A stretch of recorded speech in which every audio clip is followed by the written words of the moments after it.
Hi guys! For today's video ay magbabiyahe na naman ako papuntang Malubago. Dahil may something happen lang na nangyayari sa buhay namin na ayaw ko na nga ditong bigkasin sa aking video para mas maintindihan ninyo yung lahat. Tara na, panoorin ninyo yung aking ginawang video. Nagbabalik na naman po si Paldo Vlog ng Dangkalan, Matungog, Aroroy, Masbate.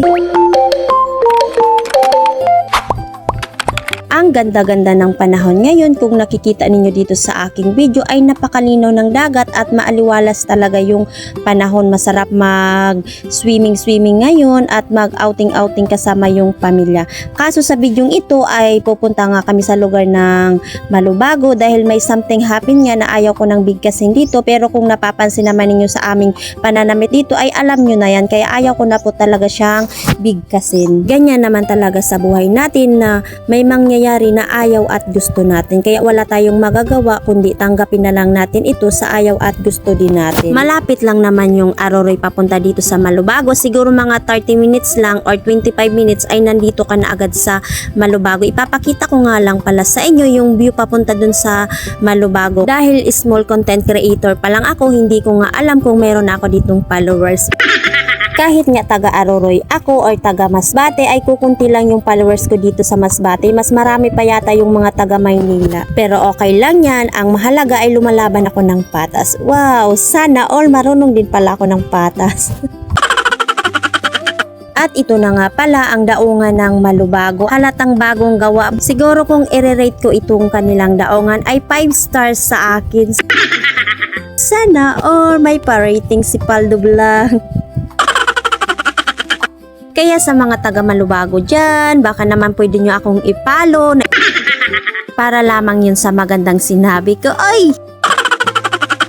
Dati kasi nung pumunta ako dito ay hindi pa to ganito, parang mga ano lang, mga simintong lubak-lubak pa siya. Ngayon ay napakaganda na talaga. Kaya salamat po talaga sa nag-ayos nitong inyong daungan. Hindi na mahihirapan yung mga pasahero na dadaan pa dito.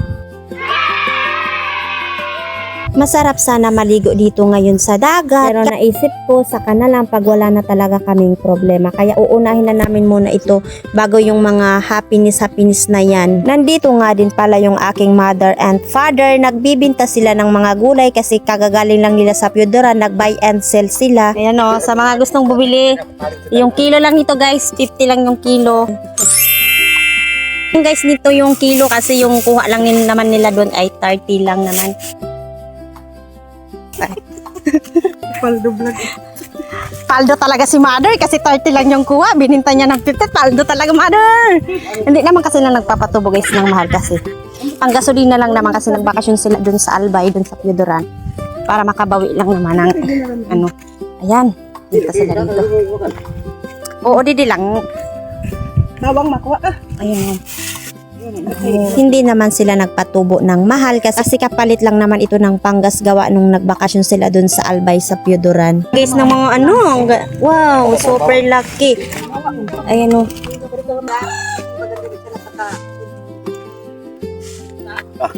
Sobrang laki, malaki pa guys sa ulo ko. Oh my God. Yeah, 30 guys. Ito si Mother. Proud din naman ako sa aking parents dahil nandun sila sa Albay dun sa Piodoran para magbakasyon, pero pag uwi meron pala silang mga binili nito para mabawi daw yung pinanggas nila sa aming mula sa Dangkalan papunta dun sa Piodoran at Piodoran papunta muli dito sa Masbate. Ay, ano ba yan, ang gulo, nahirapan tuloy ako mag-Tagaligs. Marami kasi akong followers na Tagalog, kaya imbis na magmasbate niya ako or magmasbate nyo, ay nako, napipilitan tuloy ako mag-Tagalog. Ano ba yan? Nako, ang hirap-hirap. Sinabihan nga ako dito ni tatay na alagaan ko daw yung dala nilang pato. Ay nako, anong gagawin ko dyan? Eh mamaya yan, matulak ko pa yan. Kaya sabi ko wag na lang, akin na lang videohin, wag ko nang kunin. Ay, hindi tayo marunong mag-alaga. Sarili ko nga, hindi ko kayang alaga. Yung pato pa kaya yan. Ay, gagawin ko lang yan pulutan. Imbis na tumagal yung buhay ng pato na yan, ay nako, mapapabilis lang kay Paldo Vlog. Hindi lang pala pato yung kanilang dala, kundi nagdala din sila nitong dalawang manok na pangbulang. Hey! Ay, pangsabong pala. Pasensya na, hindi ko nga pala alam kung ano yun sa Tagalog. Pangsabong pala.